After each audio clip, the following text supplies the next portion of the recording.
Hello my dear students, welcome करता हूँ CG foundation में। तो लास्ट रिवीजन कर लेते हैं। जैसे एक बार क्या करते हैं, जैसे सुबह उठते हैं तो सारी तैयारी हो चुकी है, एक बार रिवीजन कर लेते हैं भी कौन कौन से की पॉइंट्स हैं। आपको बुक्स में ढूंढने की जरूरत नहीं है कौन कौन से की पॉइंट्स हैं, मैंने सारे एक वीडियो में रिकॉर्ड करने हैं। इस वीडियो में एक वीडियो में रिकॉर्डेड आपको मिल जाएंगे सभी 7 के 7 चैप्टर्स के इंपॉर्टेंट की पॉइंट्स और फॉर्मूलाज जो जो आपको एग्जाम टाइम में आपको माइंड में होने चाहिए, ठीक है ना, वो सारे इस वीडियो में आपको मिलेंगे। तो वीडियो को लास्ट तक देखना, ध्यान से देखना। तो रिवाइज करते हैं एक बार, सुबह से एक बार अच्छे से रिवाइज करते हैं सिलेबस को। इस टाइम देखो तो ये 11:56 हो रहे हैं, ये देखो भी आपके सामने है ये 11:56, यानी रात के 12 बजने वाले हैं। और जल्दी से रिवाइज करते हैं फटाफट से। क्या कुछ है देखो,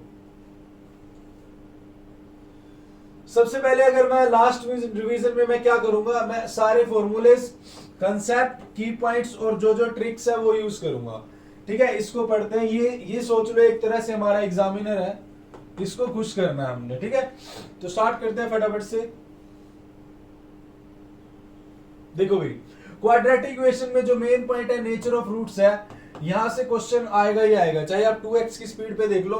फटाफट से एक बार रिवीजन ले लो। अब नेचर ऑफ रूट्स में 3 केसेस होते हैं, जब डी जीरो रूट्स रियल और इक्वल होते हैं। डी, मैं भी फटाफट पढ़ाऊंगा थोड़ा। D greater than zero roots real और अनइक्वल होते हैं। डी लेस देन हो तो इमेजिनरी होती है। बट जब रूट्स रियल पूछे, आपसे पूछ ले भी रूट्स रियल है और के की वैल्यू फाइंड करो, तो रियल तो मेरी बात सुनो बेटा, जीरो वाले में भी रियल होते हैं, ग्रेटर देन वाले में भी जो है रियल होते हैं। तो जब रियल की बात होगी तो D greater than equal to zero लेंगे, ये नोट करने वाला पॉइंट है। अब स्पेशल केस क्या है, क्वेश्चन आ जाता है भी डी ग्रेटर देन जीरो, हमें पता है रूट्स रियल और अनइक्वल होंगे, बट यहाँ पर भी 2 केसेस हैं स्पेशल केस, क्योंकि जितना आप बुक में रिवाइज करोगे ना उससे ज्यादा एक्स्ट्रा मैं आपके लिए लेके आया हूं रिवीजन नोट्स में। अब जब परफेक्ट स्क्वायर होगा, D greater than zero perfect होगा तो रूट्स रैशनल होंगे, नॉट परफेक्ट होगा तो इरेशनल होंगे। मान लो डी ग्रेटर देन जीरो 16 आ गया, तो उस केस में परफेक्ट स्क्वायर है तो रूट्स क्या होंगे, रैशनल होंगे। इसका स्क्रीनशॉट ले लो, फिर आगे चलते हैं। एक बार मैं रिवीजन करवा रहा हूँ, फटाफट समझा रखा अच्छे से सब कुछ, रिवीजन करा रहा हूँ। फिर भी किसी पॉइंट्स पे आपको दिक्कत है, math important videos for term 2 class 10th वो प्लेलिस्ट पढ़िए। कोई भी टॉपिक डाउट हो वहां पे जाके देख लेना फटाफट 2x की स्पीड पे। देखो, क्वाड्रेटिक फॉर्मूला और श्रीधराचार्य फॉर्मूला, इसमें डिस्क्रिमिनेंट की वैल्यू ये होती है और ये क्वाड्रेटिक फॉर्मूला होता है। ठीक है, sum of root minus B by product of root C by होता है। और जब भी 3 नंबर मानने हो कंसेक्यूटिव तो उसको इस तरह से मानते हैं x x+1 और x+2। और जब इवन और ऑड मानने हो, 3 नंबर इवन मान लो 3 कंसेक्यूटिव इवन नंबर, तो ये मानना भाई, ज्यादा टेंशन लेने की जरूरत नहीं है। अब फिलहाल रिवीजन है, ये ध्यान में रखो, ये मानना है। और क्यों मानना है ये मैंने क्वाड्रेटिक इक्वेशन में बता रखा है।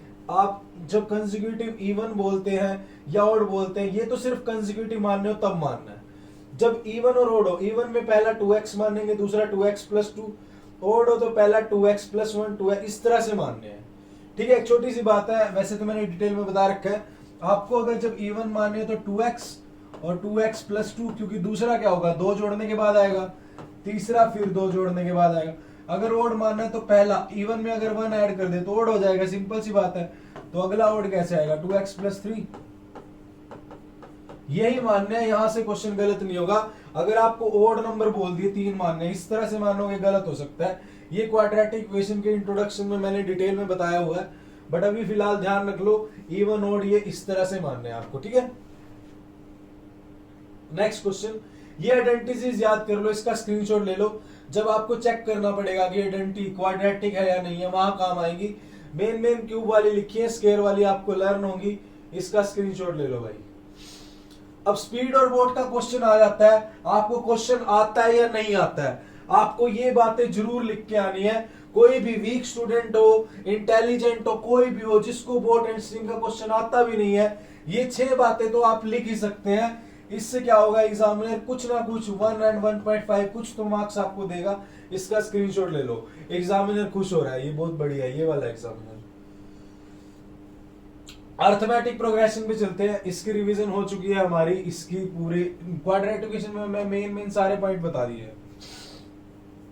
अब भाई अर्थमेटिक प्रोग्रेशन में जनरल टर्म का ही फॉर्मूला होता है, एंड लास्ट टर्म निकालनी हो एंड से ये फॉर्मूला होता है। इसका स्क्रीनशॉट ले लो, स्क्रीनशॉट लेके रख लो, या आप रिवर्स कर सकते हो एपी को, ठीक है। मैं यहाँ पे क्वेश्चन नहीं करवा रहा, मैं सारी चीजें रिवाइज करवा रहा हूँ भी क्या क्या चीजें है।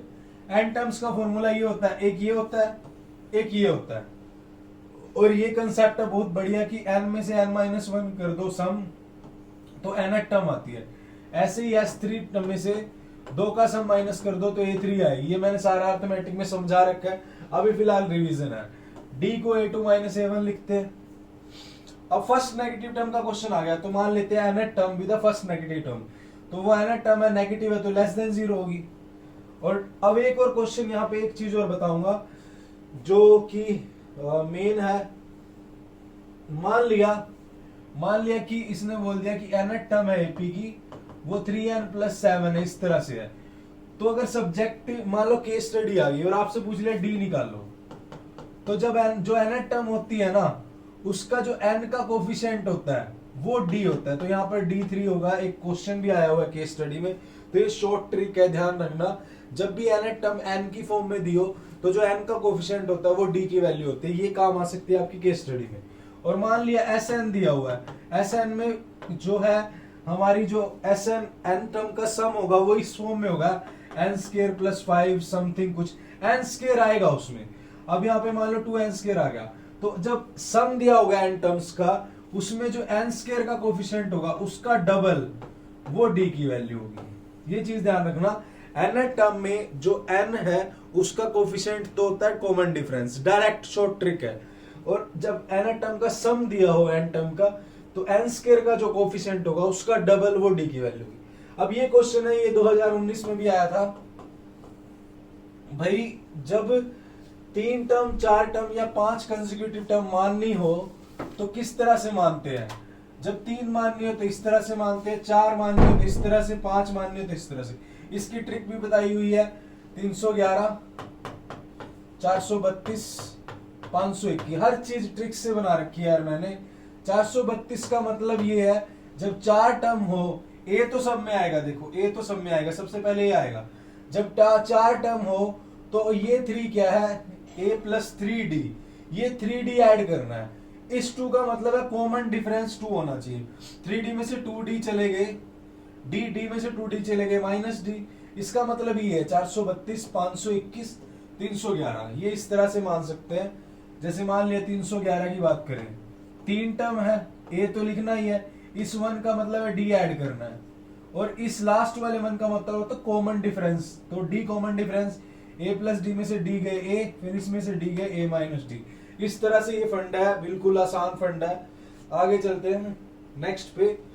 एप्लीकेशन ऑफ ट्रिग्नोमेट्री की बात करें तो भाई ये पोल है, पोल की तरफ जब जाते हैं तो एंगल ऑफ एलिवेशन बढ़ता है, दूर जाते हैं तो घटता है। ये छोटा सा कंसेप्ट है। अब सन एलिवेशन की बात करते हैं। एक बार स्क्रीनशॉट ले लीजिए, मैं कैमरा चेक कर लेता हूँ, कैमरा सब कुछ सेट चल रहा है, हाँ ठीक है। तो देखो ये सन एलिवेशन का क्वेश्चन है। सन एलिवेशन जो है इनवर्सली प्रोपोर्शनल होता है शैडो के। भाई जितने जो एंगल ऑफ एलिवेशन, जो सन का एंगल ऑफ एलिवेशन जैसे जैसे घटेगा वैसे शैडो बढ़ेगी। सन भाई साहब यहाँ पे थे, तो जो हमारी जो यहाँ पे थे एंगल ऑफ एलिवेशन कितना था 60 थी, तो जो शैडो बनी है पोल की वो इतनी थी। जैसे ही ये एलिवेशन चेंज हुआ, ये 60 से 30 पे हुआ, तो शैडो भी बढ़ गई।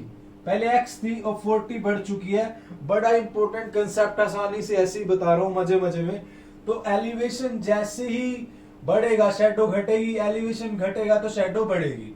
इसका संबंध सीधा सीधा रिजल्ट और चप्पल से है। Result is inversely proportional to चप्पल।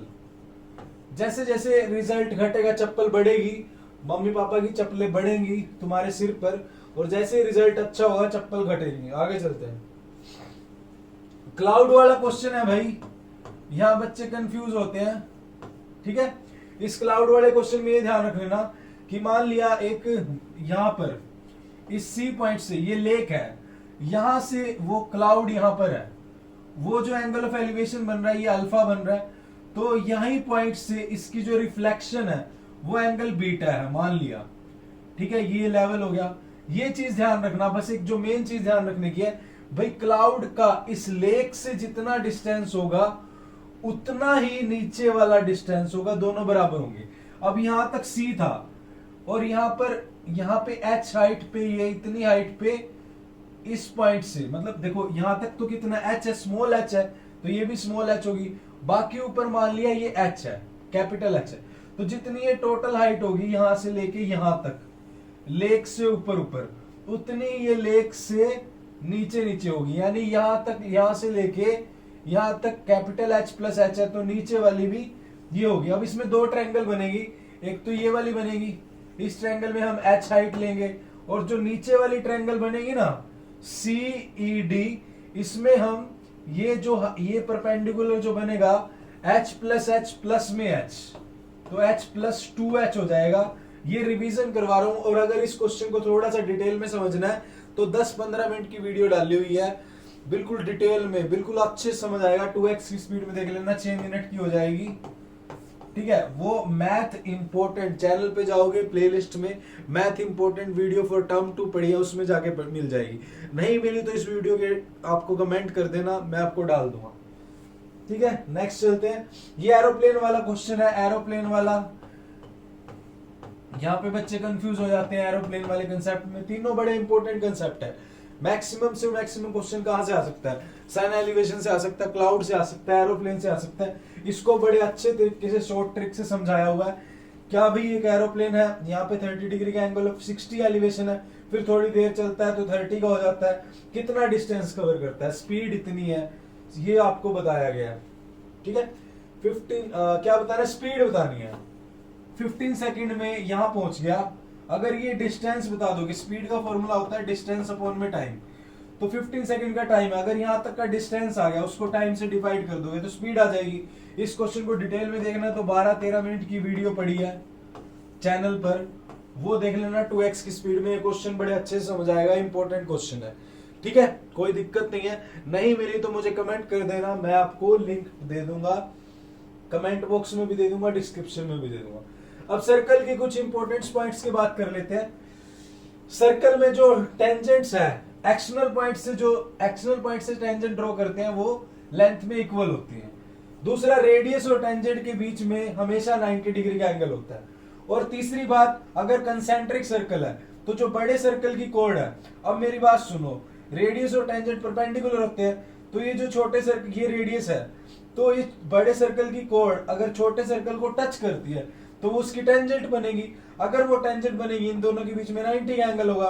अगर 90 का होगा तो वही एक तरह से इसको बाइसेक्ट भी करेगी, क्योंकि ये भी थ्योरम है कि सेंटर से अगर परपेंडिकुलर ड्रॉ करें, सेंटर से अगर, अब बड़ा सर्कल ले, मान ले बड़े सर्कल की कोड है, और सेंटर से अगर किसी भी कोड पे 90 का एंगल बनाए तो वो कोड को बाइसेक्ट करती है। तो ये दोनों सिचुएशन, दोनों कंडीशन अप्लाई करती है। ये छोटे सर्कल की टेंजेंट भी है और बड़े सर्कल की कोड भी है। और बड़े सर्कल के अकॉर्डिंग देखें तो इसका सेंटर और ये वाली कोड के बीच में 90 का एंगल है, इसलिए इसको बाइसेक्ट भी करती है, तो AP और AB बराबर होगा। दूसरी बात, ये हमारा एग्जाम्पल भी है, एग्जाम्पल नंबर 2 मैंने बड़े अच्छे से समझा रखा है, ठीक है। अगर देखना हो तो 1 और 2 है जो भी, बट कंसेप्ट ये है कि मान लो ये टेंजेंट है और ये एक तरह से ये कोड है P क्यू, ये सेंटर है, तो जो ये वाला एंगल होता है ना, इस वाले एंगल का हाफ होता है ये एंगल, ये PT Q is equal to 2 of OP Q, मतलब ये वाला एंगल इसका डबल होगा या ये इसका हाफ होगा। ये स्क्रीनशॉट ले लेना, देख लेना एक बार, ठीक है भाई। आगे चलते हैं। इक्वल कोड of a circle are equidistance from a centre, मतलब जो सर्कल है, सर्कल की जो, मान लिया सर्कल से दो कोड है, मान लिया एक ये है और एक ये है, मान लो ये दोनों इक्वल डिस्टेंस पे है, इसका मतलब इनकी लेंथ भी इक्वल होगी। तो मतलब सर्कल से अगर दो कोड इक्वल डिस्टेंस पे तो उनकी लेंथ इक्वल होगी। और सिंपल सी बात, दूसरा इसका वाइस वर्सा, बुद्धिमान बारिश, इसका उल्टा, अगर दो टेंजेंट, दो कोड है, उनकी लेंथ इक्वल है तो वो सर्कल्स के सेंटर से इक्वल डिस्टेंस पे होंगी। उल्टा कंसेप्ट है, वाइस वर्सा, दोनों ले सकते हैं। और सेकंड थिंग ये, अगर एक सर्कल है उसके सेंटर पे जो एंगल बनेगा वो, मान लो कोड के द्वारा सेंटर पे जो एंगल बनता है वो सर्कल के अनदर किसी भी पार्ट पे जो एंगल बनेगा उसका डबल होगा। ये अगर थीटा है तो ये 2 थीटा होगा। और सेमी सर्कल में जो एंगल बनता है, जो सेमी सर्कल है उसमें कोई भी एंगल बनता है वो 90 होता है। यहां बने वो भी 90 होगा, और भाई साहब अगर यहां बने तो वो भी 90 होगा। ये चीज ध्यान रखना। आगे चलते हैं भाई, चले आगे। अब angle in the same segment, segment क्या, दो सेगमेंट है, एक तो ये मेजर सेगमेंट है, ये छोटे वाला माइनर है। ये दोनों एंगल सेम सेगमेंट में, ये कोड है, कोड के द्वारा एक एंगल तो ये बनाया जा रहा है, दूसरा कोड के द्वारा एक ये एंगल बनाया जा रहा है। तो ये जो दोनों एंगल है, ये दोनों एंगल सेम होंगे। तो सेम सेगमेंट में जो भी कोड के द्वारा एंगल बनाए जाते हैं वो क्या होते हैं, सेम होते हैं। आगे चले भाई, तो आगे चलते हैं भाई। नेक्स्ट में क्या कंसेप्ट है, अभी 15 मिनट हो चुके हैं, कितना टाइम हो गया है, 12:15। चलो आगे चलते हैं। अब नेक्स्ट है, a circle can have a parallel, एक सर्कल की ज्यादा से ज्यादा दो पैरेलल टेंजेंट हो सकती हैं, और सर्कल की जो जो टेंजेंट होती है, दो पैरेलल टेंजेंट होती हैं, उनका जो पॉइंट ऑफ कांटेक्ट होता है, उससे जो लाइन बनती है उस लाइन को डायमीटर बोलते हैं। ठीक है, थ्योरम के कंसेप्ट देखिए, मैं बता चुका हूं। रेडियस टेंजेंट के परपेंडिकुलर होती है और टेंजेंट की लेंथ इक्वल होती है एक्सटर्नल पॉइंट से, ये मैंने बता दिया है। आगे चलते हैं। अब मान लिया ये P पॉइंट से दो टेंजेंट खींची है, ये तो इक्वल होंगी, और ये इनका पॉइंट ऑफ कांटेक्ट है, सेंटर पे लाइन ज्वाइन कर दी है। ठीक है, और ये जो लाइन बनाई है ये PAO यानी ये वाला एंगल, और PBO ये वाले एंगल, ये दोनों एंगल बराबर होंगे, और बराबर तो होंगे यार, इसमें तो कोई दिक्कत ही नहीं है, क्योंकि ये रेडियस है, ये टेंजेंट है, तो रेडियस और टेंजेंट ये 90 डिग्री होगा, ये भी 90 होगा। यार कैसी बातें कर, तो यहाँ पे रेडियस परपेंडिकुलर टू टेंजेंट का कंसेप्ट लगेगा।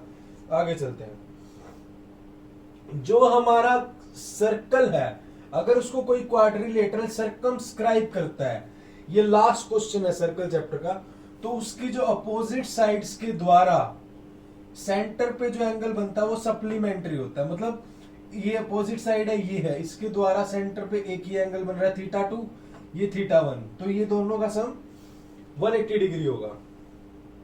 अब इन साइड्स के द्वारा अगर बने, मान लिया θ3 है, तो इनका सम भी 180 होगा। ठीक है, आगे चलते हैं। अब ये स्क्रीनशॉट ले लो भाई, मैं साइड में हट जाता हूँ, क्यूबॉइड के बारे में सारा कुछ है। सॉरी भाई, सुबह से लगे हुए तुम्हारे लिए। ये सारा कुछ है, ये क्यूबॉइड के बारे में, ये क्यूब के बारे में। ठीक है, डायगोनल वगैरह अच्छे से ले लेना, स्क्रीनशॉट ले लो इसका। तो ये भाई क्यूब है, क्यूब के बारे में स्क्रीनशॉट ले लो। डायगोनल क्वेश्चन आ जाता है कई बार डायगोनल का, तो डायगोनल का फॉर्मूला देख लो। ये सिलेंडर है, राइट सर्कुलर सिलेंडर, इसका स्क्रीनशॉट ले लो। अगर टॉप से ओपन है तो ये वन शॉट में मैंने बिल्कुल डिटेल में समझाया हुआ है, अभी मैं फॉर्मूले का रिवीजन करवा रहा हूँ। अगर डाउट होता है तो वन शॉट पड़ा है सरफेस एरिया एंड वॉल्यूम का, अभी डाला था 4-5 दिन पहले, उसमें सारी चीजें डिटेल में समझाई है, बट आप समझ तो चुके हो। आप एक बार रिवाइज कर लो फॉर्मूले क्या होते हैं। ये सर्कुलर कौन है, इसका स्क्रीनशॉट ले लो, एक बार फॉर्मूले इसको देख लो, सारे फॉर्मूले जो जो भी होते हैं ना सरफेस एरिया एंड वॉल्यूम में, सारे दूंगा, टेंशन मत लो। ये स्फीयर है, स्फीयर का 4πr², वॉल्यूम ये होता है। हेमिस्फीयर है, हेमिस्फीयर का ये देख लो, स्क्रीनशॉट ले लो, इस तरह का होता है हेमिस्फीयर। ये स्फेरिकल शेल है, टेंशन मत लो, शेल इस तरह का होता है, वॉल्यूम ये होता है, इसका थिकनेस ये होती है। ठीक है, शेल के बारे में अगर बात करें हम, आगे चले। ये हेमिस्फेरिकल शेल है, एक तरह से जो कटोरी होती है ना, कटोरी की जो मोटाई होती है, ये मोटाई होती है। कटोरी को भी देखे घर में तुम्हारे, कटोरी तो वैसे होगी, ऐसी बात नहीं, तो वो भी शेल का ही रूप है, उसको देखो और इसको समझ लो। नहीं समझ आता है तो वन शॉट में सरफेस एरिया एंड वॉल्यूम का वन शॉट अभी डाला है, उसमें बिल्कुल डिटेल में अच्छे से समझाया हर कुछ। ठीक है, आप प्लेलिस्ट में देख सकते हैं, नहीं मिला तो मुझे कमेंट कर देना। और फटाफट से नोट्स बता रहा हूँ, फिर भी कोई डाउट हो ना वो कमेंट सेक्शन में कर देना, उसकी छोटी सी वीडियो और बना दूंगा, टेंशन मत लो तुम तैयारी करो। होलो सिलेंडर है, इसको देख लो, पाइप की फॉर्म होती है, जैसे घर में पाइप होते हैं उस तरह से एक तरह से फॉर्म होती है, इसका स्क्रीनशॉट ले लो। अच्छा, सरफेस एरिया वॉल्यूम में ना यूनिट कन्वर्जन आ जाता है कई बार। यूनिट कन्वर्जन में मैंने ये ट्रिक बनाई है। कल हमें द्वारिका में देसी संत मिले, तो देसी संत मतलब जैसे आश्रम में था, कल किलोमीटर, हमें हेक्टामीटर, द्वारिका डेकामीटर, में मीटर, देसी डेसीमीटर, संत सेंटीमीटर, मिले मिलीमीटर। तो ये कहाँ काम आएंगे? कई बार लेंथ, ब्रेड्थ और हाइट अलग अलग यूनिट की होती है, कई बार रेडियस और हाइट अलग अलग यूनिट की होती है, तो चेंज करना पड़ता है। जब नीचे जाते हैं तो 10 से मल्टीप्लाई, और जब ऊपर आते हैं तो 10 से क्या करते हैं? डिवाइड करते हैं। आगे चलते हैं। ये कई बार ऐसा क्वेश्चन आ जाता है कि वॉल्यूम मीटर क्यूब में आता है और आपको कन्वर्ट करना होता है लीटर में, तो टेंशन मत लो। यहाँ पे Mohammad Katrina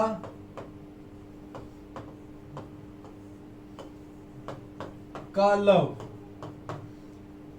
Mohammad Katrina metre cube is equal to का लव किलोलीटर, मतलब 1 मीटर क्यूब में 1 किलोलीटर होता है। और पहले मैं भी कंफ्यूज होता था मीटर में कितने किलोलीटर थे, मैंने ये ट्रिक याद करी और मैं लाइफ टाइम नहीं भूल रहा यार। मतलब 10 की पावर 3 लीटर होते हैं, क्योंकि 1 किलोलीटर में 1000 लीटर होते हैं, और 1 सेंटीमीटर क्यूब 10 की पावर -3 लीटर। ये आप ध्यान रख लेना। आगे चलते हैं।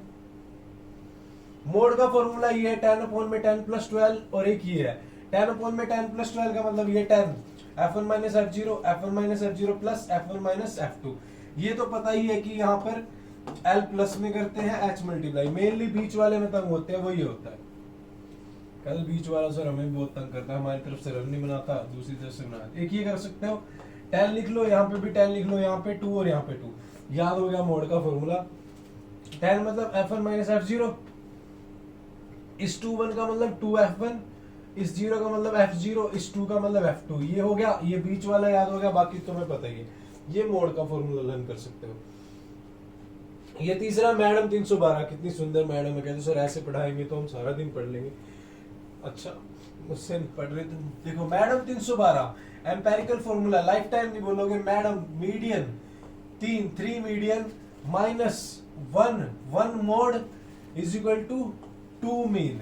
मैडम 312, ये याद करना एम्पेरिकल फॉर्मूला, कोई क्वेश्चन आएगा तो कर सकते हो। एनटीआर और कैटरीना का फरार। विक्की कौशल रो रहा है, अभी तो मैंने शादी कराई थी, ये क्या हो गया? इतना मैं कैमरा भी चेक कर लूं, ठीक है। तो एनटीआर कैटरीना कैफ फरार हो गए। एनटीआर मतलब एनटी मतलब n/2, कैटरीना कैफ CF, ठीक है, n/2। फरार मतलब फ्रीक्वेंसी f लिख सकते हैं, और यहाँ पर L लगाना है, यहाँ पे H लगाना है। ये हो गया फॉर्मूला। आगे चलते हैं। डायरेक्ट मीन का ये फॉर्मूला होता है, अज्यूम्ड मीन का ये होता है, अज्यूम्ड मीन ये A होता है, इसका ये फॉर्मूला होता है। जिसमें जो DI होता है वो ये होता है XI क्या होता है? क्लास मार्क, ठीक है। इसको कैसे निकालते हैं? Lower limit upper limit divide by 2, ये XI आ जाता है। मॉडल क्लास कैसे आती है? जो मेरी मैक्सिमम फ्रीक्वेंसी है उसके सामने वाली क्लास। मीडियम क्लास n/2 है, CF में जो जस्ट अबव होगी उसके सामने वाली क्लास मीडियम क्लास होती है। अब कई बार क्या होता है, क्वेश्चन है कि शीला एल्शियम निकालो। ये शीला है, शीला की जवानी थे, तो हमने सुना था यहाँ बेचारी से एल्शियम निकाल रहे हो सर, इतना पाप क्यों कर रहे हो? क्या करे, पेपर का टाइम है बेटा, सारे एल्शियम निकाल। शीला एल्शियम निकालो। शीला मतलब मैंने शीला को किससे याद करा? शीला।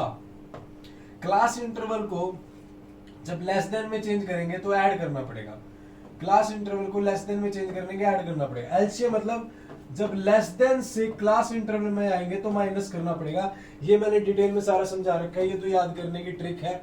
इसको शीला एलसीएम निकालो से ध्यान रख लेना, क्वेश्चन आए तो ये होगा। अगर मान लो आपको नहीं समझ आ रहा तो मैंने इसकी वीडियो बनाई हुई है लेस देन मोर देन की, 15 मिनट की वीडियो है, प्लेलिस्ट में आपको लिंक मिल जाएगा। 15 मिनट की 2x की स्पीड पे देख लो, 7 मिनट की हो जाएगी। नहीं मिला लिंक मेरे को कमेंट कर देना, मैं भेज दूंगा। दूसरा सीमा एमसीएम निकालो। अब सीमा बेचारी एमसीएम, सीमा को हमने एमसीएम निकलवा दिया। सीमा का मतलब क्लास इंटरवल से जब मोर देन की तरफ जाएंगे तो ऐड करना पड़ेगा, और मोर देन से क्लास इंटरवल की तरफ जाएंगे तो माइनस करना पड़ेगा। ठीक है, ये तो छोटी सी ट्रिक है। सारी स्टैटिक्स की डिटेल में अगर इसकी वीडियो चाहिए तो ये 15 मिनट की देख लेना आप वीडियो। ठीक है, तो ये सारी एक तरह से मैंने फॉर्मूलेस की ट्रिक्स, कंसेप्ट, की पॉइंट, थ्योरम, सारी चीजें मैंने बता दी है एक वीडियो में। नोट्स आपकी जो रिवीजन है उससे एक्स्ट्रा ही सारा कलेक्ट किया है। तो all the best dear students. ठीक है, कल पेपर बहुत बढ़िया फोड़ के आना, अच्छे से करके आना, और टेलीग्राम चैनल पे ये सारे नोट्स आपको मिल जाएंगे। अभी पीडीएफ शेयर कर देता हूं मैं। ठीक है, तो टेलीग्राम चैनल सीजी फाउंडेशन है, उसको सब्सक्राइब कीजिएगा, ज्वाइन कीजिएगा। मिलते हैं नेक्स्ट वीडियो में। जय हिंद।